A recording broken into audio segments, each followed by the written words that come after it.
three dice are rolled, find the number of possible outcomes in which at least one dice shows 6. Now, three dice are rolled, so therefore, total outcomes will be 6 raised to 3, that is 216.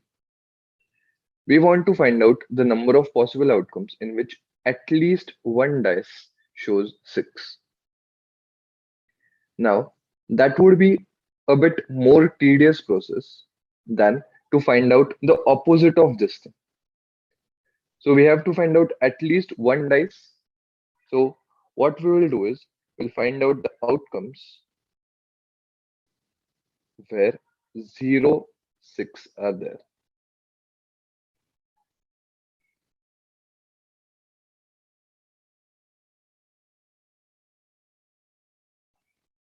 Now this is very easy to find. Now there are three dice, so we can create three dashes. Now the available digits are from 1 to 6 because it's a dice. And as per our condition, we don't want 6. So therefore, we can have any other digit that is from 1 to 5. So in total, we have 5 digits available on all three dice. So such 125 outcomes are there where no 6 is shown on the dice. So if we subtract this from the total outcomes, we will have at least one dice showing 6.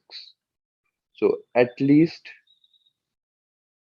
one dice showing 6 is equal to 216 minus 125, that is 91. So answer will be option A.